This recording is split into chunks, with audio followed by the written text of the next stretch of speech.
Halo pemirsa GPR TV dari Sabang sampai Merauke, dari Miangas hingga Pulau Rote. Bertemu kembali dengan saya Anggria Ratri dalam program Kominfo Newsroom.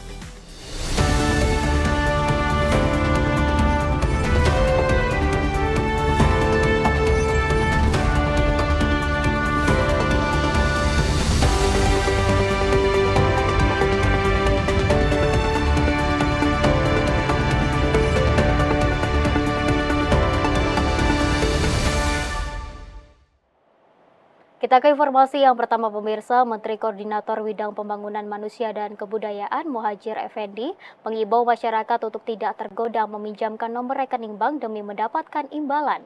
Dalam konferensi pers di Gedung Kemenko PMK Jakarta, Muhadjir menegaskan nomor rekening tersebut bisa terkait aktivitas judi online atau dijual ke pihak lain serta ada ancaman pidana bagi yang memfasilitasi.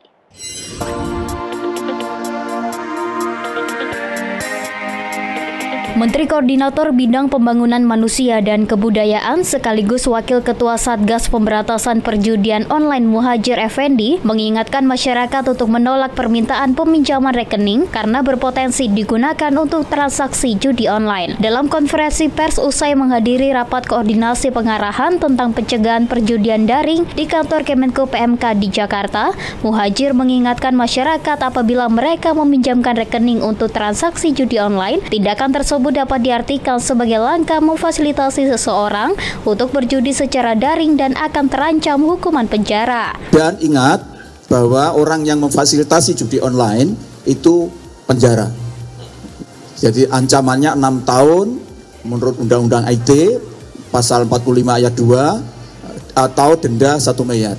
Termasuk tadi itu, kalau memberikan kesempatan nama dan rekeningnya dipakai, maka itu termasuk juga pelaku dari perjudian itu sendiri. Hingga saat ini pemerintah melalui Satuan Tugas Pemberantasan Judi Online telah memblokir sedikitnya 5.000 rekening yang berkaitan dengan aktivitas judi online dan akan memanggil para pemilik rekening tersebut untuk ditindaklanjuti. Sementara itu pemirsa, Menko Polhukam Hadi Cahyanto menyebutkan 5 provinsi dengan jumlah pemain judi online tertinggi di Indonesia. Provinsi Jawa Barat menjadi provinsi dengan jumlah pemain terbanyak dengan jumlah mencapai 535.644 orang dengan total transaksi yang beredar mencapai 3,8 triliun rupiah. Usai rapat koordinasi pengarahan tentang pencegahan perjudian daring di kantor Kemenko PMK Jakarta, Menko Polhukam Hadi Cahyanto menyatakan hampir seluruh provinsi di Indonesia terpapar judi online alias judol.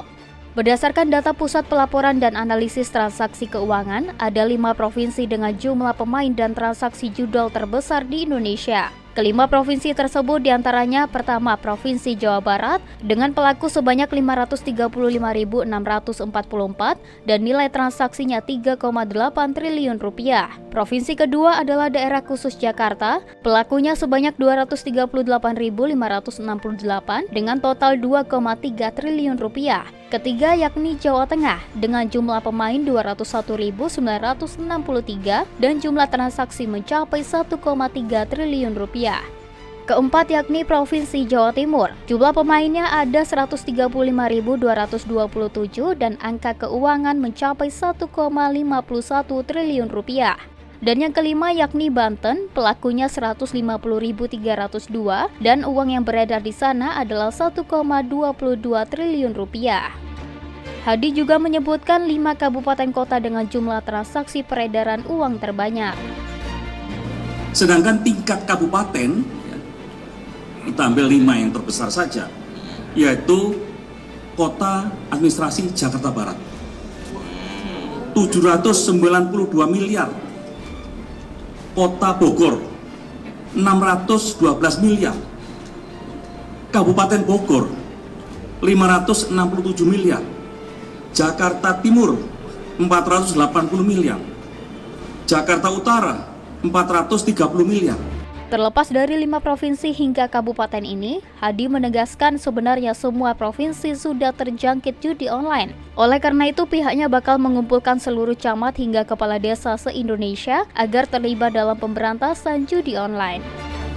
Dan tindakan kami segera akan mengumpulkan para camat, kemudian para kepala desa, lurah, untuk turut serta memberantas dan harus bertanggung jawab bahwa di daerahnya dijadikan sarang untuk bermain judi online, khususnya warganya.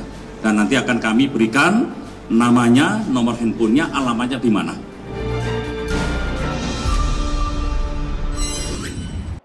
Kita beralih ke informasi lainnya, pemirsa. Merespon melemahnya industri tekstil yang berdampak pada maraknya pemutusan kerja pekerja, Menteri Perdagangan kembali memberlakukan Peraturan Menteri Perdagangan Nomor 8 Tahun 2024 untuk memproteksi barang impor untuk masuk pasar domestik.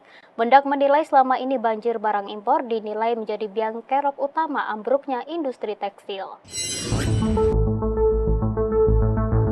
Presiden Republik Indonesia Joko Widodo menyelenggarakan rapat terbatas dengan sejumlah menteri kabinet untuk menanggapi banyaknya industri tekstil lokal yang gulung tikar.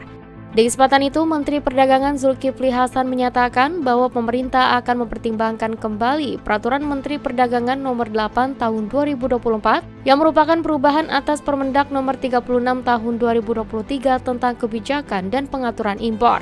Pemberlakuan kembali aturan tersebut merupakan usul dari Menteri Perindustrian Agus Gumiwang Kartasasmita yang diharapkan bisa membendung gelombang PHK yang dialami industri tekstil.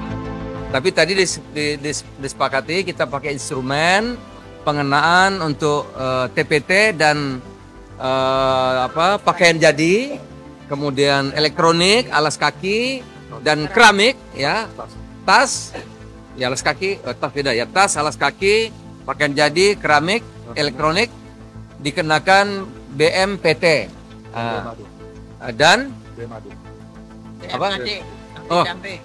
biaya anti dumping. Sebelumnya, Menperin mendorong penerapan hambatan perdagangan internasional melalui trade remedy seperti pemberlakuan bea masuk tindakan pengamanan serta bea masuk anti-dumping untuk menjaga industri tekstil dan produk tekstil dalam negeri. Untuk mewujudkan hal tersebut, Menperin mengatakan pihaknya terus berupaya meningkatkan penyerapan produk tekstil dan produk tekstil di pasar domestik. Namun, daya saing industri ini terganggu oleh importasi produk sejenis, terutama produk tekstil dan produk tekstil hilir dalam jumlah besar, baik yang masuk secara legal maupun ilegal. Usai mengikuti rapat bersama Presiden Joko Widodo di Istana Kepresidenan Jakarta, Menteri Perdagangan Zulkifli Hasan menyebut negosiasi kesepakatan kemitraan ekonomi komprehensif antara Indonesia dan Uni Eropa segera rampung. Zulhas menegaskan negosiasi yang telah berjalan selama 8 tahun itu diperkirakan selesai sebelum berakhirnya masa pemerintahan Presiden Jokowi. Presiden Joko Widodo menggelar rapat terbatas bersama Menteri Perdagangan Zulkifli Hasan di Istana Kepresidenan Jakarta. Rapat tersebut membahas mengenai Indonesia-European Union Comprehensive Economic Partnership Agreement atau IU-SEPA dan IU-Eurasian, serta perjanjian dagang dengan Bangladesh.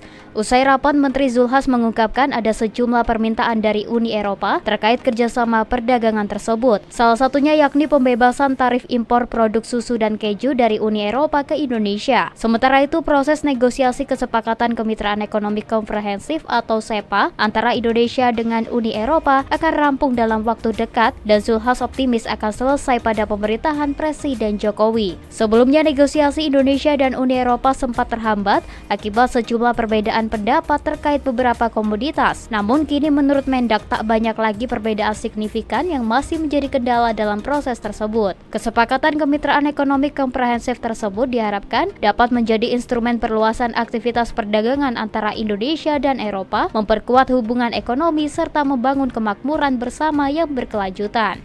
Sudah hampir 90%, oleh karena diharapkan bulan depan akan ada pertemuan yang ke-19 ya di Indonesia, maka pertemuan yang ke-19 besok rampung sehingga perundingan perjanjian IU-SEPA yang 8 tahun itu bisa selesai, bisa kita tanda tangani sehingga nanti waktu kunjungan Bapak Presiden ada sesuatu hasil nyata yang bisa ditandatangani bersama-sama. Pemirsa, Menteri Luar Negeri Retno Marsudi menyebutkan Indonesia akan memperkuat kerjasama rekrutmen pekerja profesional dan terampil yang akan bekerja di Austria. Menlu Retno menegaskan kesepakatan tersebut sebelumnya telah ditandatangani pada bulan Mei 2024. Menteri Luar Negeri Retno Marsudi dalam keterangan persnya menyebutkan Indonesia akan memperkuat kerjasama rekrutmen pekerja profesional dan terampil yang akan bekerja di Austria. Hal tersebut telah dibahas Menlu Retno dalam pertemuan bilateral dengan Menteri Luar Negeri Austria Alexander Schallenberg di Wina pada Selasa 25 Juni 2024.